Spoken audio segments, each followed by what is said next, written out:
Hey friends. I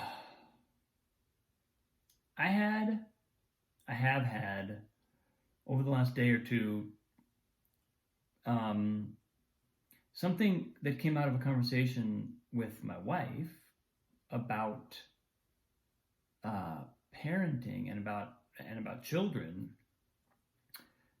I've just kind of had it kicking around in my mind and doing what it always does, kind of like starting as a little nugget of thought and then expanding to so that it applies to so many other areas of life. But basically, we were talking about our daughter Annalise and looking at how we can. She's somebody who's already always done really well with routines. She's done really well um, with regularity. I think most kids probably do, but she's been since the very beginning very sensitive to that. Very sensitive to when we're in what feels like a good routine, and very sensitive to when we deviate slightly and things become unpredictable.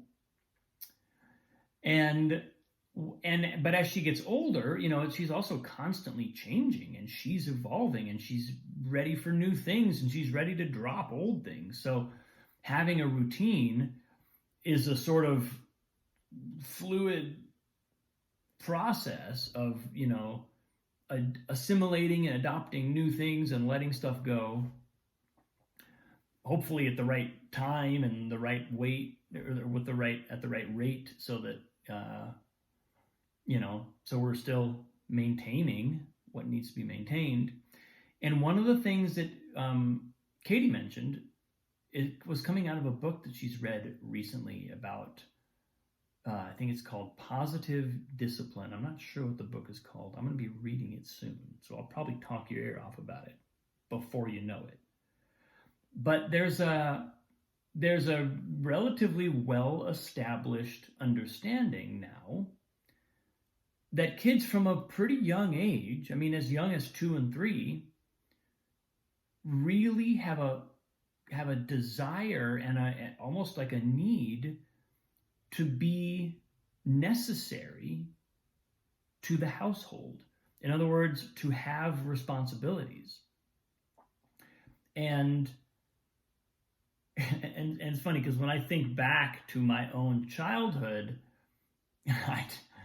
I don't remember I don't remember that, like when I was given chores, that was my favorite thing in the world. Yay, I get to do my chores today. That's not the experience I recall. I'm not saying I didn't have it.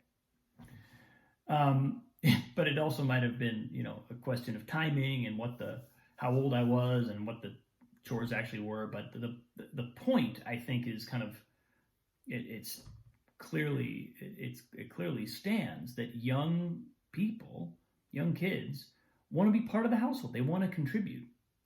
They want to feel that they're, and I think it must be on a very intuitive level at that age, but they want to feel that they're necessary and that they're part of maintaining their own life. And it's something that I think probably, and again, I haven't read the book, but I get the sense that what the argument they're making is this used to just be life. It used to be that young kids had things to do because their parents, needed them done, and they were doing other things. They couldn't do it all. So, kid, you get to do this thing. And the more kids you have, the more hands you have. But little by little, as our lives have gotten more modern, the technology has taken over a lot of things. There are fewer sort of like, every son has to go or daughter has to go out and milk the cows first thing in the morning, right? Types of jobs to do. There's less and less of that. We go and buy milk. So there's a way in which the necessity for children to have responsibilities has become less, with the result that kids don't really even that it's possible, at least, for kids to never really have those types of responsibilities. Now, I'm sure that most or many parents, still kind of install that. There's an intuitive sense of living in a house and everybody's got to contribute something. I think that's a kind of, we're pretty hardwired for that type of reciprocity. And when kids get old enough and it's appropriate, we can have expectations of them, all that. But it just occurred to me that that's an area where we could be probably asking more of Annalise, and that I think it's probably pretty common that kids these days might not be called on unless someone is conscious, unless as parents we're consciously aware of the fact that we should be asking this of them, because it will make them healthy. It will make them have a sense of inclusion and of purpose and of being part of the fabric of this family. It's not, it's something that if we're aware of it, it becomes very obvious, and it becomes very, I think it can happen pretty naturally. But if we're not aware of it, it can very naturally happen that that doesn't exist. That those responsibilities just don't get named and don't get offered. So this is something that certainly just purely on the kind of level of parent-child relationship, I'm clocking this and becoming interested in it. Can't wait to read this book. I got to get through the one I'm in the middle of now, but I'm looking forward to the next one. And but on another level, then it struck me that as an adult, I have the same need. And in other words, my utility to the world, the context expands, right? It goes beyond just the family, but my utility to my community, my immediate community, the family connections we have, but then my larger community, and ultimately the whole world, is something that forms or at least heavily impacts my sense of value, of bringing value into the world. And it's one of these, I think as a creative person and as someone who works with other creative people, both as a collaborator and also as a coach, as someone who's helping people launch and envision and launch and then maintain their creative lives, creative careers, we spend a lot of time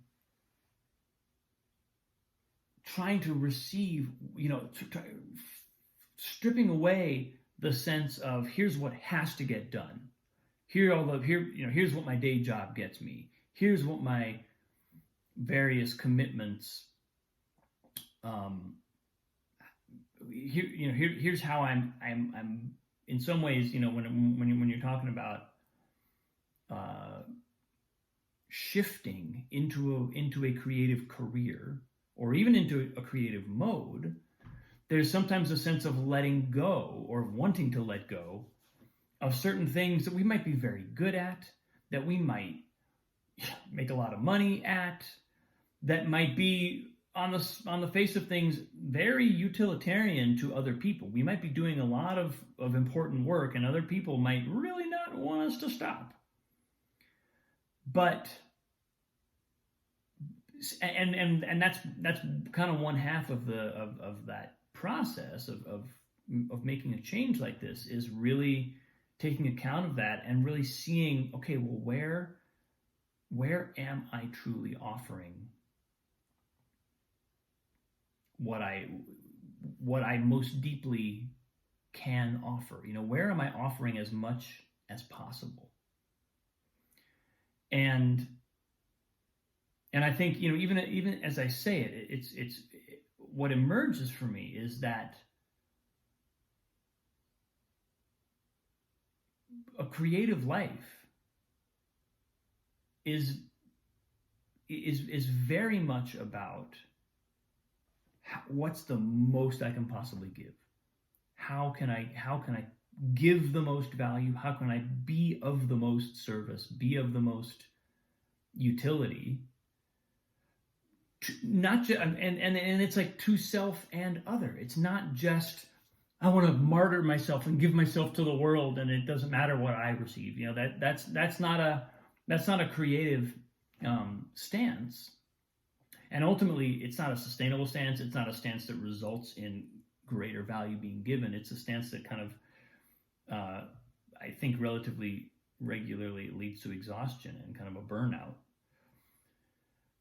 But even if we're sort of like, even if we're in the midst of a wholehearted embrace of our creative calling,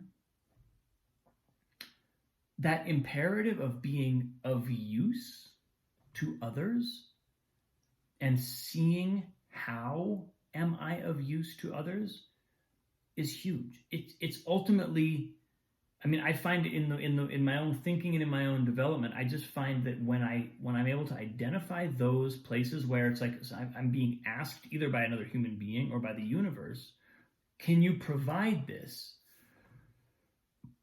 And if it's in alignment with who I'm becoming, who I want to become, that is an incredibly powerful and incredibly potent setup, because there's a need, there's the capacity to fulfill it, and there's a passion about it. There's a love. There's a kind of, it's like as I give more and more and more of myself, I feel like I'm elevating. I literally feel like my being is kind of being elevated, expanding, evolving, in order to do something that I'm wholeheartedly, that I know I can do well, and then I see a kind of immediate value being brought into the world. And it just, so for some reason, this thinking about parenting and recognizing, kind of tracking how early in life our own contribution to the whole becomes something that we recognize, and something that it's a vital need. Aimlessness, or a kind of sense of not being of value, of not knowing how we fit into our community, not knowing what we provide, can be really debilitating. That can be a really painful place to be. And I think, again, I got to read the book, but I get the sense that the book is saying a lot of kids would be doing a lot better if this were just installed in the general consciousness, that this is a vital part of growing up, and it's a vital part of developing a healthy sense of self, sense of reciprocity, sense of relationship. On the one hand, it looks like we're asking them to give more and do more, but it's ultimately about inviting them into a relationship that is going to benefit them. It's not just because I don't want to work as hard, so I'm going to get my kid to do it. That's not. It's a totally different framework for what the demands of responsibility mean to us. And I think it's helpful to transpose that to adult life, and to feel that still going on, and